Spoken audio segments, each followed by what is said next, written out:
My girlfriend is supposed to be a genius. She has an IQ of 140 and remembers every single thing she reads. But when she asked me to marry her, she somehow forgot the ring.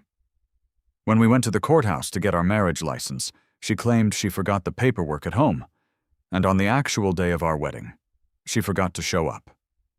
She was too busy next door, trying to save her childhood best friend's wedding in the other banquet hall. When my dad saw what was happening, the shock was too much for him. He had a heart attack right there in the lobby. I begged Chloe to come to the hospital. I just wanted her to stand by my dad's bed and explain things to him, to give him a little bit of peace before he went. But she was always so distant with me. She was too busy on the phone with her childhood friend's mother, calling her Mom, and telling everyone that I was just some clingy guy she knew from college. Later, I had to handle my father's funeral arrangements all by myself. During that quiet, lonely week, I applied for a transfer to an overseas branch at my job. I was back at our apartment packing my life into boxes when Chloe finally returned from her honeymoon.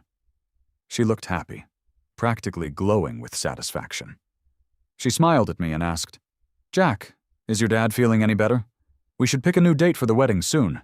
It'll give him something to look forward to." She didn't have a clue.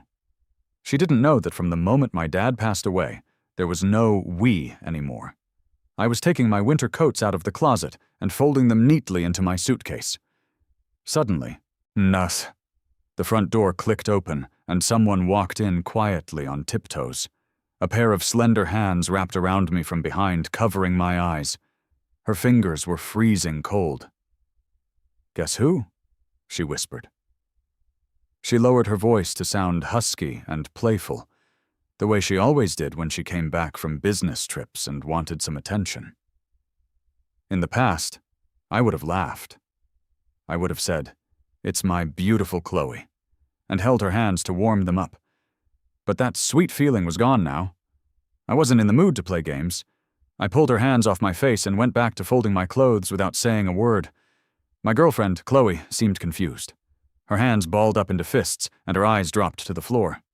She looked like a sad kitten, asking pitifully, "Jack, what's the matter? What's the stew or? Isn't giving me the cold shoulder for a whole month enough punishment? After you stormed into the wedding venue like that, I had to spend forever explaining everything to the guests." I gave a tired, sarcastic smile. A month ago, I became a total joke to all our friends and family. My bride stood me up for another guy. My dad died because of the stress, and Chloe had me thrown out of the reception hall like I was a beggar. Even on the day of my dad's funeral, people from my hometown whispered about me. "That's him, right? The guy whose wife ran out on their wedding day? And he was supposed to be the smart student? Almost 30 and still single. It's embarrassing. I heard he drove his own father to an early grave. Told you having a son is useless. They can't even take care of you in your old age." The heavy, suffocating feeling of the burial washed over me again, but I didn't have any tears left to cry. I came back to reality and said plainly, "It's not the cold shoulder. Let's break up." I hadn't even finished the sentence when Chloe just nodded, letting out a long, "oh," as if she was bored and couldn't care less. "Not the cold shoulder, so you're just picking a fight with me, right? Didn't I text you the explanation? Ryan's wedding had a last-minute disaster.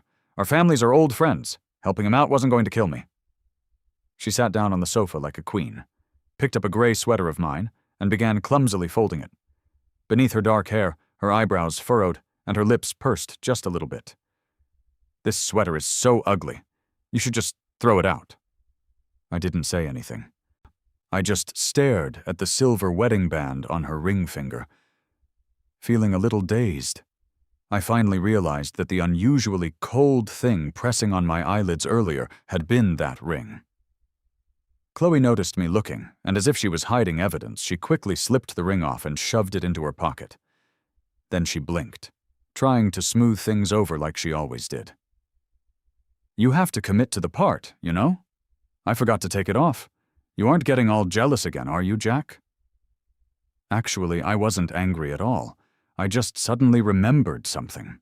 When she proposed to me at the dinner table, she held out her hand, and asked if I would marry her without even having a ring. She said she forgot it, and that she didn't like the feeling of being tied down by jewelry anyway. She promised she'd make it up to me on our wedding day with a custom Cartier ring. But in the end, she placed that custom ring perfectly on Ryan's finger, and she, the woman who hated being tied down, was now happily wearing her own wedding band, never wanting to take it off. Angry? I couldn't feel anger anymore. For the past month, I had tortured myself by watching the news reports and social media updates of Chloe and Ryan's honeymoon trip around the world, and now my heart was just numb. I looked away and didn't reply. I just took the sweater back from her hands and said flatly, "My dad knitted this for me." Chloe's hands were suddenly empty. She was clearly annoyed, her lips tightening, but she managed to keep her temper in check. "By the way, how is your father? He should be pretty much recovered after a month of rest. Somewhere, right?" Her eyes curved into a smile. "I always thought our wedding venue was too small anyway and didn't do you justice. Let's take this opportunity to set a new date, throw a huge lavish wedding, and make your dad happy." I knew Chloe was in a good mood today and was giving me plenty of chances to back down. If I didn't take them, she would definitely throw one of her spoiled fits. But she forgot something important. The day we were supposed to get our license, she showed up at City Hall and said she'd forgotten her paperwork, then turned around and left to help Ryan, the groom who had just been stood up, try on tuxedos. We were never legally married. We didn't need a wedding. Coming back to the present, I just gave a sad smile.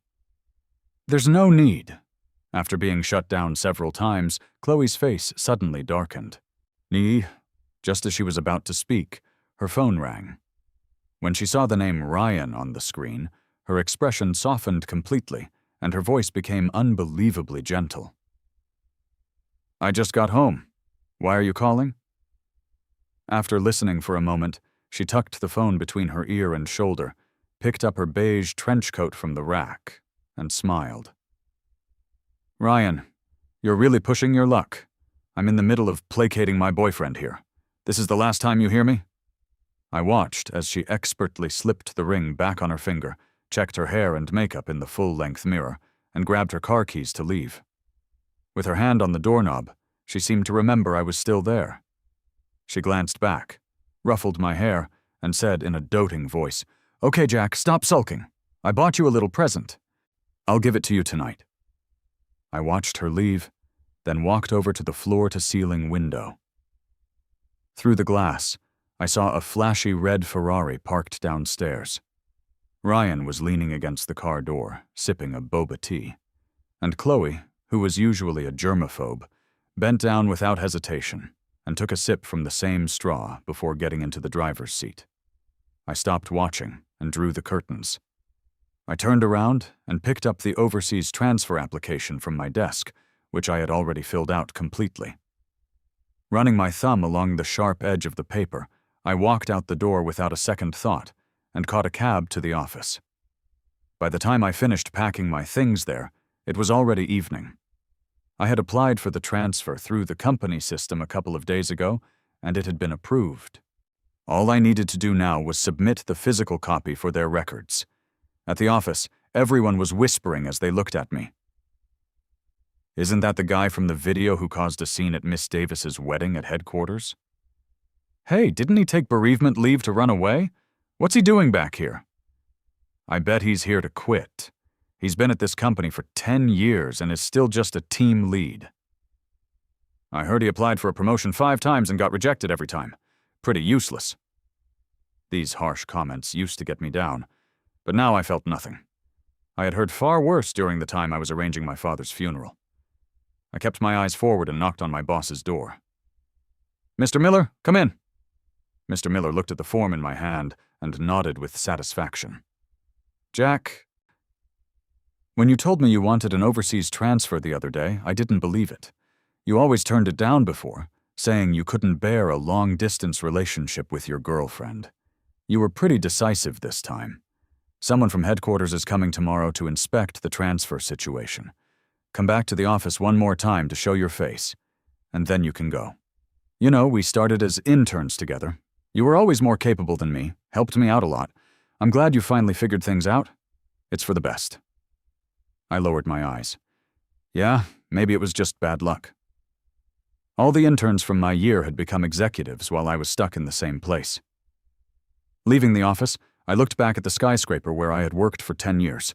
In those 10 years, Chloe's family company had grown stronger and stronger, with even its branch offices soaring into the clouds. But why had the relationship between Chloe and me crumbled so spectacularly? The way Chloe and I met was a classic story of a rich girl and a poor boy. My mother died when I was young, and my father raised me on his own. Back then, outside of class, I spent every spare minute working part-time jobs, even sitting in on classes for other students, until one guy not only refused to pay me, but also brought his roommates to corner me, trying to take all the money I had. I was in despair. It was Chloe who saved me, showing up with her bodyguards, pulling me up from the ground, and even offering to buy me dinner. She blushed and said her grades were bad and she was afraid of failing, asking me to help her cram for finals. I knew her grades were excellent. It was just her way of helping me. I was drawn to her sunny, cheerful nature, a kind of brightness that seemed like it had never known hardship. The day I agreed to be her boyfriend, she held my hand and announced to everyone on campus, "This is my boyfriend, the smartest guy in school." When we graduated, I gave up a full scholarship to study abroad. When I started working, I turned down a 6-figure executive job at a big tech firm overseas. All I wanted was to be with Chloe, to simply marry her, have children, and grow old together. But everything changed a year ago, the day her childhood sweetheart Ryan came back from abroad. That day, for the first time, Chloe left me behind when I was sick just to pick Ryan up from the airport.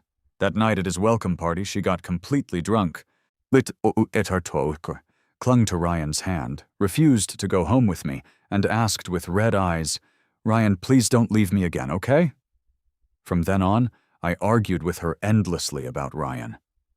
I wanted her to have boundaries. She accused me of being too controlling, of not even letting her have friends. She even said with a sneer that technically she had known Ryan since they were kids, and I was the one who came later. Then, 2 months ago, on the day Ryan sent her a wedding invitation, she, who had rejected my hints about marriage 99 times, suddenly put a piece of pork rib in my bowl and mumbled, "Jack, why don't we get married too?" I shook my head, pushing the memories away. My shadow stretched long and lonely in the setting sun. I had no family left in this world. After a few more steps, the sky turned completely dark. Though I was about to pull out my phone to call an Uber home when I heard a familiar laugh nearby, speaking affectionately. "Ryan, hold on tight or I'm not responsible if I drop you." I turned my head and saw them at the entrance of a brightly lit bar. Chloe was carefully supporting a drunk Ryan, the two of them leaning intimately against each other. Ryan had his arms wrapped tightly around Chloe's neck, smiling happily like a small pet relying on its owner. A circle of people around them was cheering them on. "All right, the game's not over. Go, Chloe. Don't forget to link arms and drink with your husband when you stop. Ryan is so handsome." When we played house as kids, Chloe would beat us all up to be the princess who got the prince. Who knew the prince and princess would end up together for real? Chloe was beaming gently, steadying the dizzy. Tarto intoxicated Ryan as if he were a fragile piece of porcelain. Then she and Ryan took the glasses someone handed them, linked arms, and expertly drank together. Instantly, the cheering grew louder. People clapped and shouted, "Kiss, kiss, kiss!" Chloe froze for a second, not moving. Ryan, however, smilingly defended her. "Didn't we say that was the last game? We've been at these wedding games for so long, everyone should be heading home." But in the next second, Chloe wrapped her arms around Ryan's neck and kissed him. Her eyes were open, clear, and gentle, with a deep possessiveness hidden in their depths. A moment later she looked away, slowly released her grip on Ryan, and clutched her head, pretending to be drunk. "I want to go home. My head hurts so much." I took in every detail of Chloe's concern for Ryan, her cautious, protective love. I also watched as she shakily pulled out her phone and dialed a number. Then my phone started ringing from several feet away. Chloe heard the ringtone, and the moment our eyes met, she stood up straight. The crowd looked at us quizzically. "Chloe, who's this handsome guy?" one of them asked. Chloe's eyes flickered. "The son of my family's driver," she mumbled. "My mom probably sent him to tell me to come home for dinner." A smug look crossed Ryan's face. "Playing the part of a considerate husband," he said slowly and deliberately. "Oh, the driver's son. Well, you'd better take good care of your young lady then." The old me would have tearfully asked Chloe who she really loved. Now I just found it all tedious. Without giving them another glance, I turned and got into the Uber I had just called. When I got home, my stomach was cramping from not having eaten all afternoon, so I made myself some plain noodles. I'd barely had 2 bites when I heard the clatter of high heels outside. The next second, Chloe kicked the door open. Seeing me eating, she scowled and snatched the chopsticks from my hand. "Jack, why did you just turn and walk away back there? Do you have any idea how embarrassing that was for me?" What I didn't expect was that Ryan had followed her. He was holding Chloe's arm with a look of concern, his voice gentle. "Chloe, didn't we agree you'd talk to him nicely?" He turned to me with a smile that couldn't hide his triumphant expression. "Jack, please don't be mad. Chloe's always had a bit of a temper. She's impatient with everyone except me. But you were in the wrong, too. Chloe was drunk. How could you just leave her there alone?" I grabbed another pair of chopsticks and shoveled a mouthful of noodles. They were bland and tasteless. Without looking up, I answered, "Chloe, you had your husband there to take care of you. Why would you need me?" Chloe's face went dark, the atmosphere around her turning heavy and cold.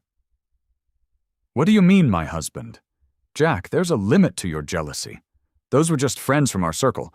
Ryan and I were just playing along. You think I like to drink? I did it for you."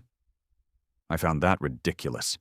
She was clearly enjoying every moment of being lovey-dovey with Ryan, and now she was playing the victim. Looking at Chloe, I put down my chopsticks. "For me?" "For you," Chloe said as if it were the most obvious thing in the world. "My mom said she would only agree to make me the heir to the company if I married Ryan. Only then could we be together. Only then could I get you transferred to headquarters. Wasn't this all for you and your career?" Ryan frowned, almost imperceptibly, a flash of malice in his eyes. But he played along. "Chloe's right. You probably don't know, but she's the one who's been rejecting all your promotion applications over the years. It was to protect you. She's really gone to great lengths for you." I froze. A chill shot up my spine, so cold it made me shiver. All these years, I had pushed my body to its limits, trying to stand shoulder to shoulder with Chloe through my own hard work. But now Ryan was telling me that Chloe had thrown all my efforts down the drain. So what were all those late nights working on proposals? All those business dinners where I drank until my stomach bled just to close a deal? All those missed holidays and the fact that I barely saw my own father? What was it all for? My nose stung, and my eyes instantly turned red. My voice was hoarse as I asked Chloe, "Is that true?" Chloe didn't show a hint of guilt. Instead, she nodded as if expecting praise. "Of course, don't worry. From now on, you'll be Mr. President of the Davis Corporation. You can have whatever you want. What are a few promotions compared to that?" I suddenly found it all so laughable. Chloe had always insisted on keeping our relationship a secret. Even for our wedding, she told me to only invite my closest friends and family and not to make a big deal out of it. No one even knew we were together. Protecting me was just an excuse. It was all just to satisfy her own need to control me, to belittle me so I would revolve around her. Only now did I realize that what I thought was sweet, genuine love had never been pure at all. I shook my head and finally said the words that had been sitting in my heart. "Chloe, let's break up." Chloe's eyes flew open and she stared at me in disbelief. Her lips trembled, but she couldn't get a single word out. A flash of joy crossed Ryan's face. He quickly scolded me. "Jack, you can't break up with Chloe just because she and I are close. She really loves you. On our honeymoon, the first thing she thought of when she saw something interesting was getting it for you." Even now, he couldn't resist twisting the knife by mentioning the honeymoon. Ryan was truly disgusting. With someone backing her up? Chloe regained her composure, and her anger flared. Her beautiful face looked like it was carved from ice. "Jack, you're really pushing it, aren't you? You think you've got me wrapped around your finger? Breaking up? Do you even have the right to break up with me? For the past 10 years, you've lived off me, eaten my food, and I got you your job. What more do you want?" The words tumbled out of her perfectly rehearsed. So this was how she really felt about me. She saw herself as the one who had given everything. The old me might have argued with her, debated who had truly sacrificed more. But now, looking at her furious face, I suddenly smiled. "Thank you." Instantly, Chloe's anger seemed to deflate. "Thank you for what?" she mumbled. My lips remained curved in a smile. "Thank you," I said calmly. "For letting me know that in your heart, I'm just a pathetic loser who can't survive without you." With that, I took my empty bowl and chopsticks to the kitchen and washed them under the faucet. When I came back out, Chloe was still standing there, motionless. Ryan handed her a glass of honey water. "Chloe, drink this. It'll help with the alcohol. It was always your favorite." For the first time, Chloe seemed distracted, placing the glass on the table without a thought. Her face was flushed. After a long pause, she said softly to me, "That's not what I meant." I ignored her, turned around, and picked up the suitcase I had already packed. Just as I walked out the door, a glass smashed against the door frame behind me, shattering on impact. Sticky honey water splattered all over me. Then another box hit the ground. 2 ceramic rings fell out. I stared at the ceramic rings at my feet, confused. Behind me, Chloe's voice rose in an anguished cry. "I made those rings for you when I was abroad. I was thinking about you the whole time. Jack, why are you being so difficult? Why are you running away from home?" I had to laugh. What was she thinking? The inside of the rings was engraved with the initials of her name and Ryan's. They were obviously a matching set for them, and she had the nerve to say she made them for me. I didn't hesitate any longer. I grabbed my suitcase and found a hotel to spend the night. I was leaving the city tomorrow anyway. The next morning I showered and went to the office. I never expected what I'd walk into. The moment I entered, I was met with a chorus of praise. "Wow, Miss Davis and Mr. Coleman, you two look so perfect together. You're even wearing matching outfits. I ship it so hard." "Miss Davis, Mr. Coleman, I'm a huge fan of you two as a couple. Can I get a picture?" There stood Chloe and Ryan, arm in arm in the center of the office, basking in everyone's adoration, while Mr. Miller stood beside them, smiling obsequiously. So they were the people from headquarters. Seeing me, Mr. Miller made the introduction. "Jack, this is our president from headquarters, Miss Davis, and our vice president, Mr. Coleman. They're here to review the overseas transfer situation." Chloe deliberately turned her head away from me, her recently smiling lips now a flat line. "Who's being transferred this time?" she asked coolly. Mr. Miller presented me and 2 others. "These 3, he said with a smile. Instantly, Chloe's expression froze, her eyes turning dark. Ryan's eyes flashed with schadenfreude. He immediately jumped in, scolding Mr. Miller with feigned shock. "How do you people do your jobs? Don't you know our company has a strict policy against transferring married employees or those with children? Both the applicant and the approver will be penalized." Mr. Miller looked completely baffled. "But none of them are married," he stammered. Chloe's face was grim. She pointed at me and said coldly, "Didn't this man take marriage leave a while ago?" Mr. Miller sighed softly and answered honestly. He initially requested marriage leave, but it must have been a mistake. He later changed it to bereavement leave. His father passed away. At these words, Chloe's face went deathly pale.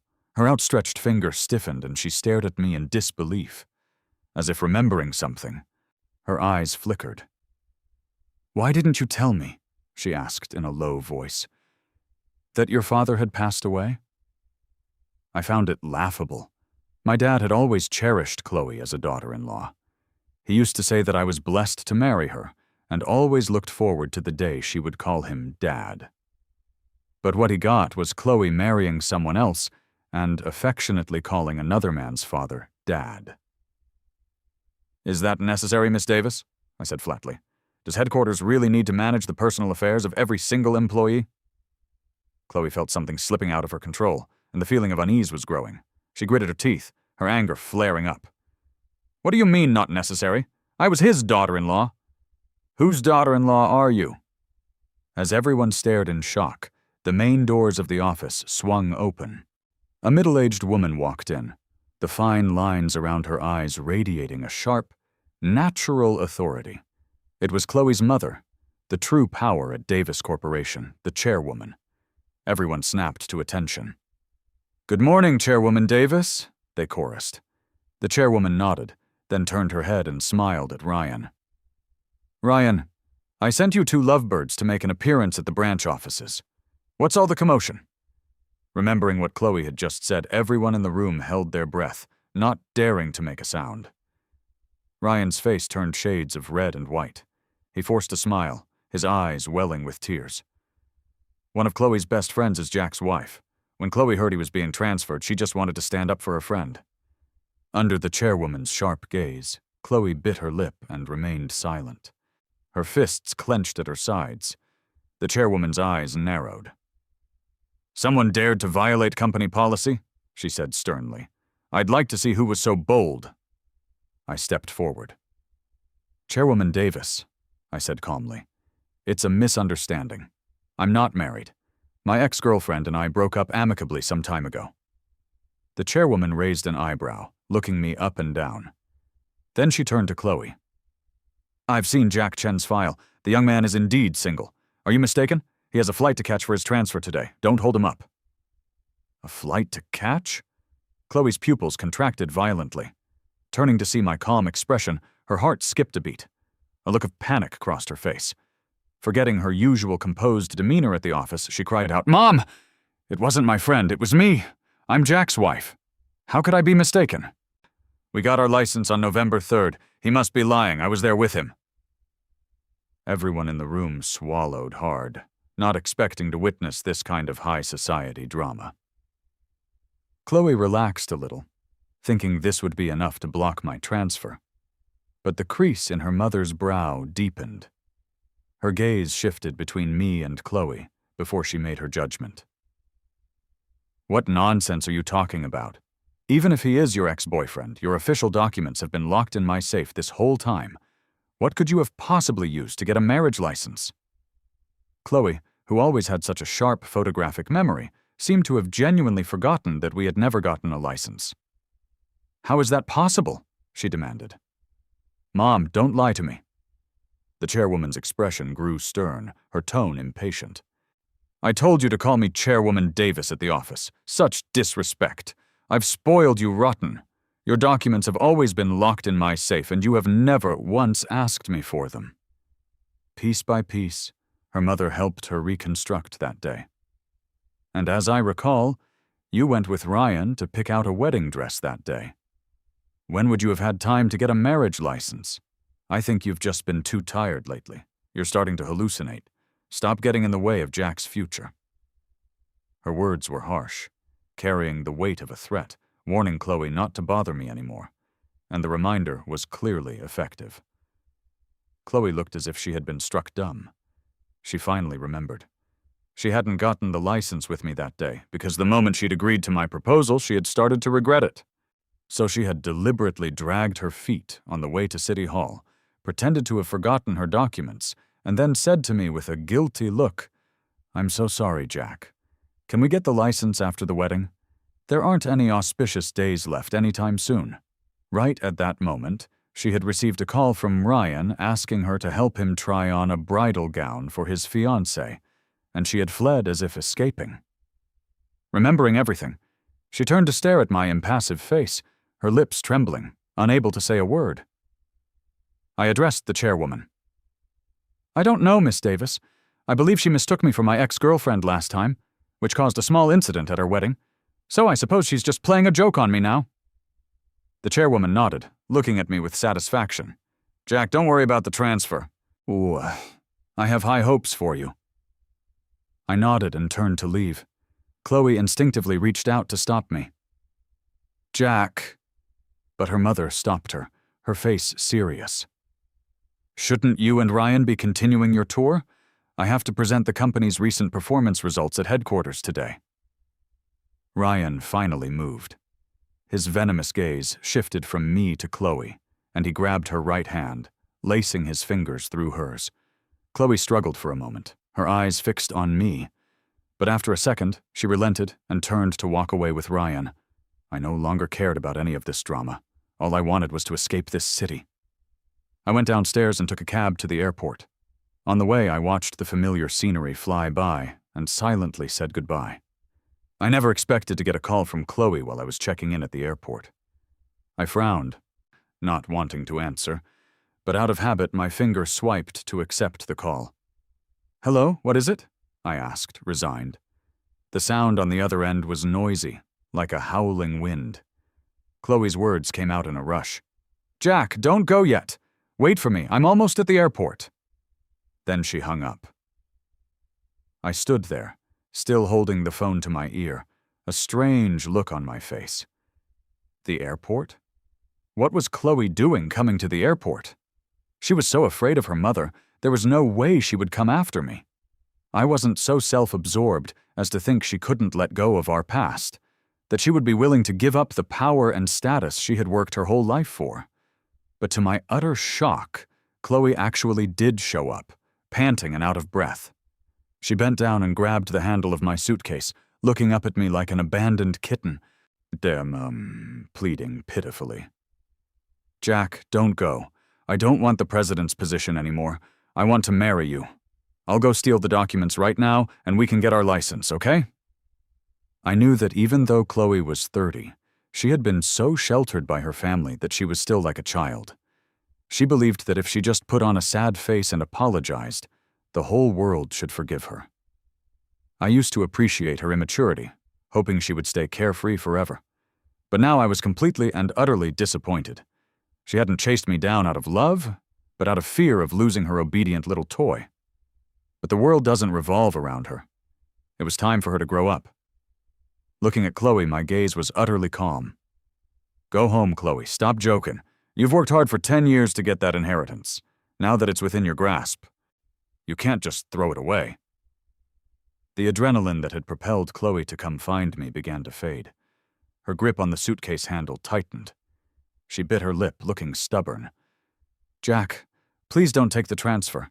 If you stay in this city, I'll do whatever you want. Do you remember why I told you our company doesn't allow overseas assignments? When I was just a baby, my mother, a real powerhouse, chose to expand the business overseas.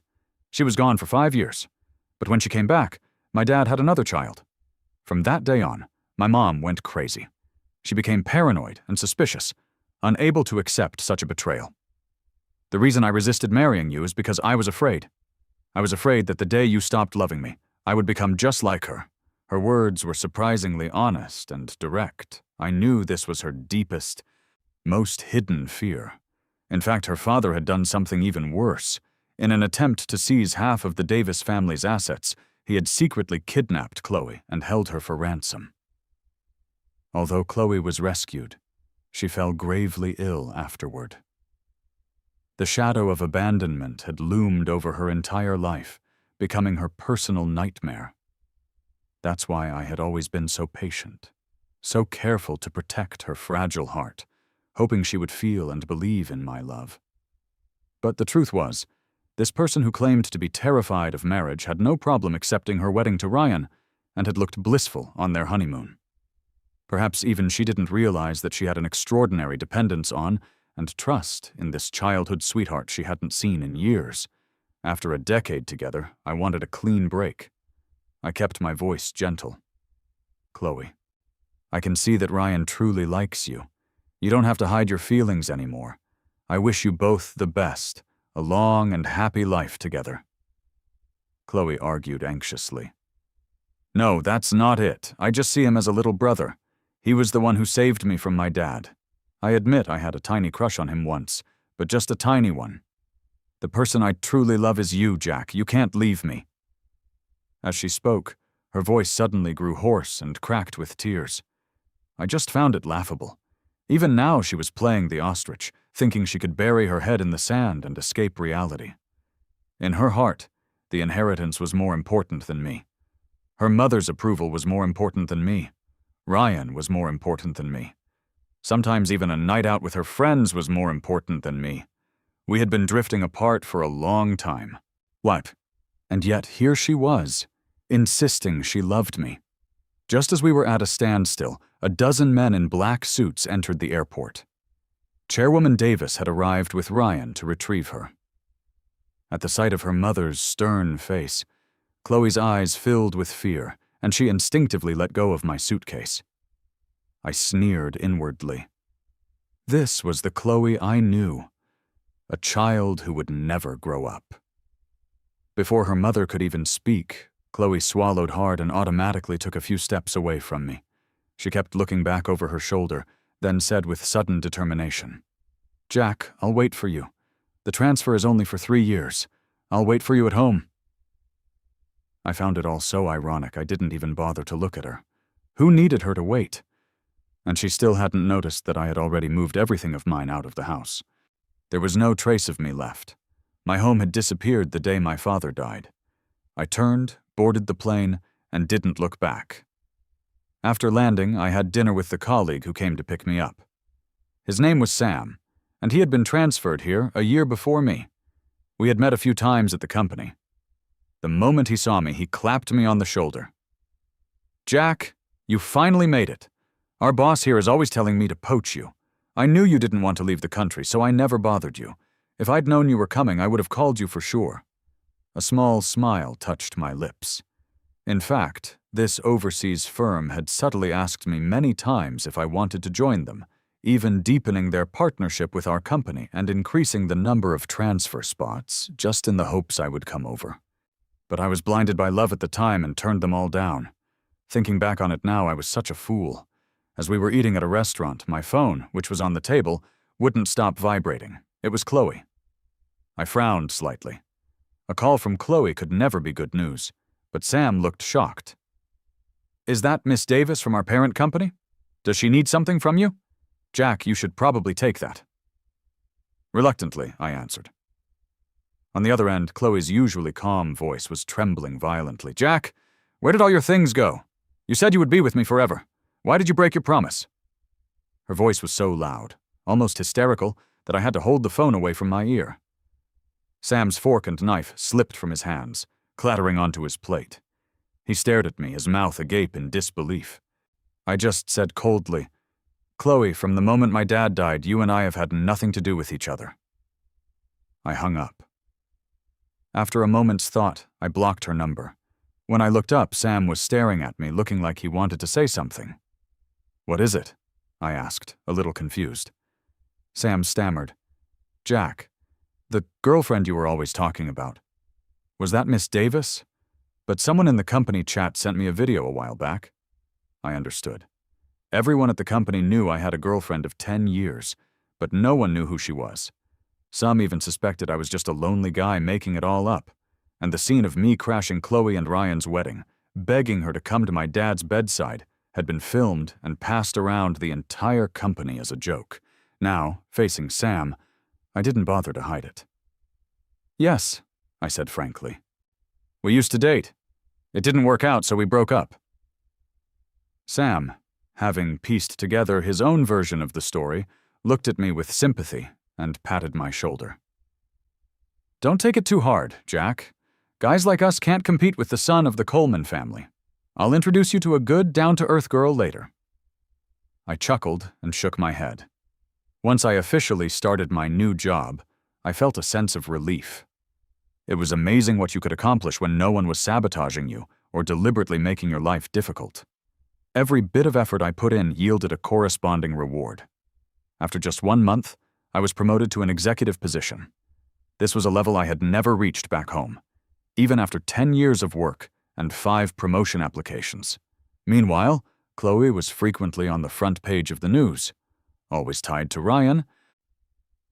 Of course, they attended all sorts of galas and events as a married couple, putting on a show of affection and earning a reputation as a perfect, well-matched pair. I figured Chloe must have sorted things out and realized that her true love, buried deep in her heart, was Ryan. And that was fine. Seeing them together now, my heart was as still as water. I felt nothing at all. In the blink of an eye, 3 years passed. It was time for me to return to the home office to report on my work. I never expected that Chloe and Ryan would be the ones to pick me up at the airport. Chloe, wearing sunglasses and an arrogant expression, saw me and immediately turned to walk away. Ryan, however, still wore his gentle mask, his words laced with hidden barbs. "Jack, you look like you've been doing better abroad these past 3 years than you ever did at home. You've even bulked up. You probably forgot all about us." Since they were there to pick me up on behalf of headquarters, I couldn't really refuse, so I followed them. I discreetly felt my arm muscles, which weren't very visible under my winter coat, and thought to myself that yes, I had gotten a bit stronger. "Yeah, things have been good," I said non-committally. When we got to the underground parking garage, Chloe got into the driver's seat. Ryan opened the passenger door and sat down.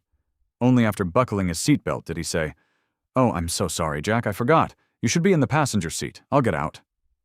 Chloe snorted. "Don't indulge his bad habits. He can sit in the back."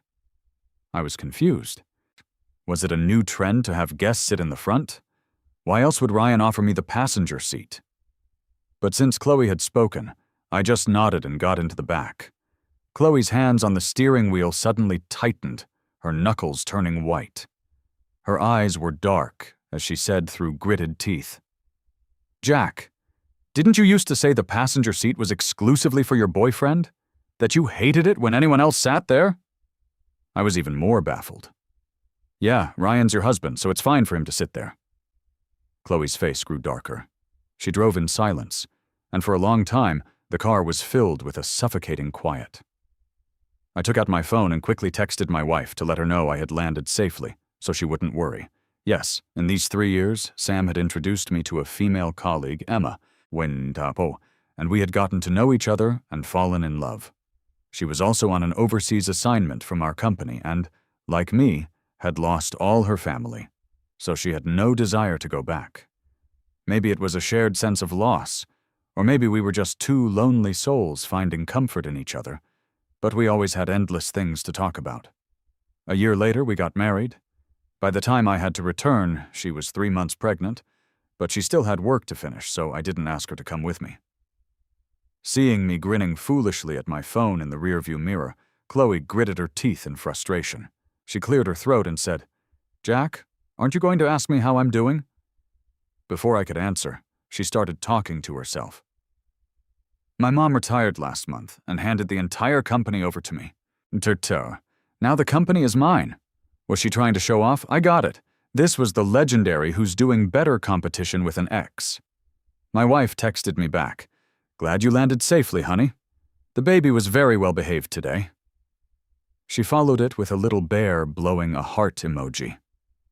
A smile spread across my face, and I sent a heart back. Feeling much better, I casually said to Chloe, "Congratulations, Miss Davis." The next second, Chloe slammed on the brakes. I lurched forward, barely managing to catch myself with my hands. I rubbed my bruised forehead, about to protest. But Chloe was staring at me, her eyes locked on mine, seemingly furious. Ryan's gaze flickered between us. "Jack," he began, "why are you being so polite? You're not still mad about my relationship with Chloe, are you? She's missed you a lot these past few years. She even deliberately added more trips abroad just to find you." Chloe cut him off, but her resentful words were directed at me. "Ryan, why are you telling him all that? Some people have no heart. He's been holding a grudge for 3 years. So petty." Huh? Who was holding a grudge? Me? While I was still trying to figure it out, Ryan jumped in with a smile. "Jack, you're looking more handsome than ever. You must have been very popular abroad." "It was okay," I said vaguely. "I'm married now." Beep! Someone slammed their fist on the horn, letting out a long, sharp blast. Chloe whipped her head around, her eyes bloodshot. "What did you say?" she asked, her voice hoarse. I looked her straight in the eye and said flatly, "I got married while I was abroad." Ryan's eyes lit up, and he couldn't stop a smile from spreading across his face. "Jack, everyone saw how much you loved Chloe. You can't joke about something as serious as marriage." But Chloe seemed thoughtful, a strange smile playing on her lips. "Jack, I never knew you learned how to lie after 3 years away. Well, now that you're back, don't leave again. All the promises I made to you can finally come true." I didn't know what to say. If she didn't believe me, then so be it. Chloe was the kind of person who, once she got an idea in her head, would never let it go. Arguing with her was a waste of breath. After we got to the office, I quickly reported on my work from the past few years. While Chloe and Ryan were in a meeting, I went to the HR department and pulled out my letter of resignation. The HR employee stared at me in shock. After all, everyone who went on an overseas assignment came back to an executive position and a comfortable life. This was the first time he had ever seen someone come back from a transfer only to quit. "Okay," he stammered. "I'll submit it for you. You should get a response within 3 business days." I just gave a faint smile. I turned and took a cab to my father's grave. This was the other reason I had come back. On the way, the villagers still pointed and gossiped. "Well, look who it is. The kid disappeared for 3 years. Did he just get out? Don't talk nonsense. His wife said he went abroad to do big things. He's a success now." Wife? Who were they talking about? I paid no mind to their words. They were usually half-truths anyway. At my father's grave, I was surprised to find the headstone remarkably clean, as if someone polished it regularly. Not thinking much of it, I knelt, placed a bouquet of flowers, lit 3 sticks of incense, and bowed several times. When I stood up, I touched my father's headstone and murmured, "Dad, your son hasn't been to see you in 3 years. Did you miss me? I came to tell you that you have a daughter-in-law now, and you're about to have a grandchild. I know you never liked leaving home, but my career is in another country, so it might be a long time before I can see you again. But don't worry, I'll come back whenever I get the chance." A gentle breeze suddenly blew past. It felt like my father's gentle touch. Then I heard footsteps behind me. It was Chloe, panting slightly. When she saw me, she slowed her pace. She smiled, as if very proud of herself. "Jack, I knew you'd be here." She expertly took out a handkerchief and wiped the dust off my father's headstone. I was a little stunned. "You've been taking care of my dad's grave all these years?" Chloe lowered her eyes, her long, thick lashes hiding her expression. "I heard what happened to your father from the villagers," she said softly. "I'm sorry. I also know you were hurt, and it's only natural that you were so sad you wanted to run away from me." I hadn't chosen the transfer to run away from her, no matter what she imagined. "Thank you," I said honestly, "but I didn't take the transfer because of you. I did it for myself, for my youth, for all my hard work." Chloe suddenly pulled me into a hug, her arms wrapped tightly around me. "Why are you still being so stubborn?" she mumbled into my chest. "Don't worry. I'm in charge of the company now, and Ryan and I are about to go through with the marriage falling apart part of the script. The moment we're divorced, I'll get my license with you and we'll go public." I think Chloe's brain might work differently from other people's. We hadn't had any contact in 3 years. How did she jump to the conclusion that we would go public? How could she possibly think we were still in a relationship? I pushed her away, afraid her grip was strong enough to hurt me. But Chloe was completely oblivious to how bizarre she was being. Before I could say anything, she was pulling me away. "Jack, I've thrown a celebratory party for you at the branch office. You're coming back with me right now."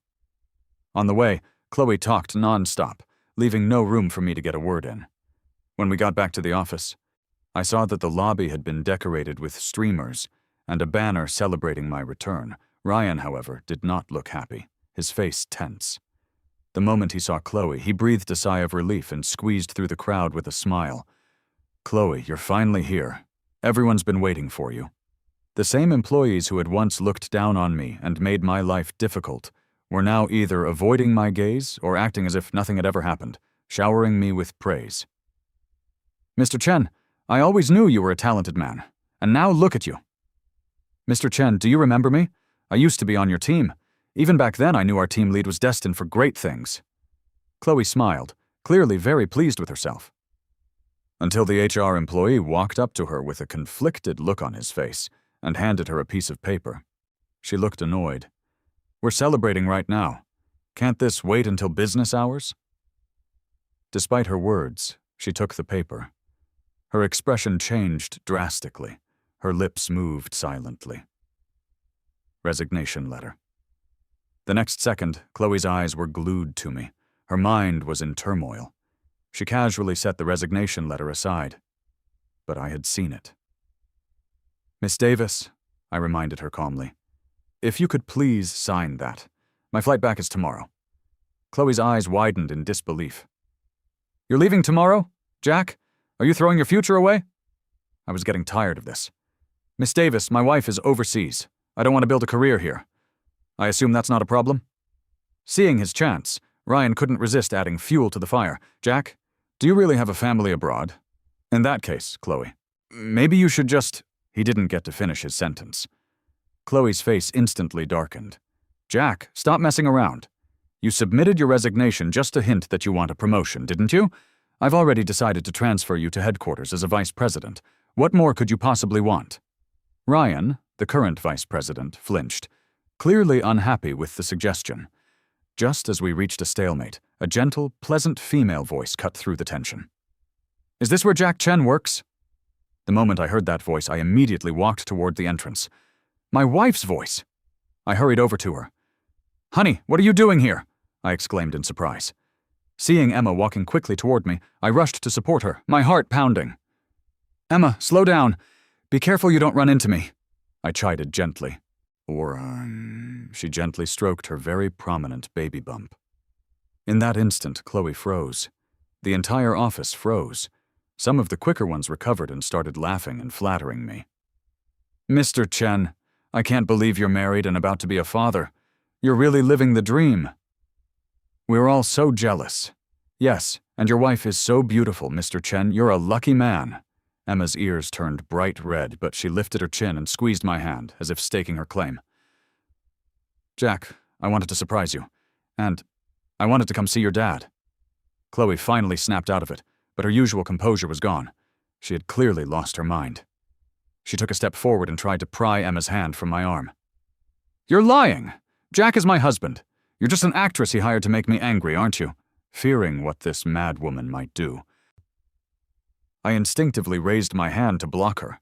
My hand accidentally swung back and struck her across the face. A sharp, clear slap.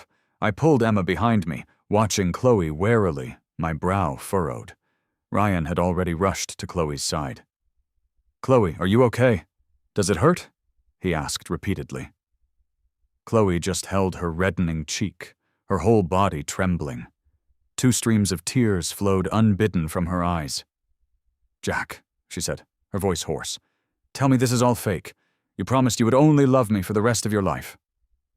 I looked at her, my expression utterly cold. "Chloe, I'm going to tell you one last time with all seriousness. We broke up a long time ago. We have nothing to do with each other. My wife's name is Emma. She loves me, and I love her."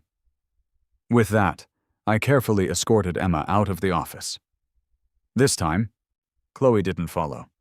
That night I took Emma to a hotel to rest, planning to take her to my hometown the next day to visit the cemetery. Early the next morning I saw the notification that my resignation had been approved. At the same time I saw news that Chloe and Ryan were publicly flaunting their love and planning to have a baby next year. Their fans online were ecstatic. Chloe sent me a bizarre text message. "Jack, I'll be waiting for the day you realize what's truly in your heart and come back to me. You'll regret losing me." It was absurd, completely delusional. After taking my wife to visit my father's grave, I immediately bought tickets and left the country. A few months later, I saw the news that Chloe's company had been acquired by Ryan's, and she had been forced out of power, falling from a princess to a commoner. After that, I never heard any news of her again. 6 months later, my wife gave birth to a healthy 7.5-pound son. Holding that soft, tiny life in my arms, my heart filled with warmth. Maybe this is what happiness really is.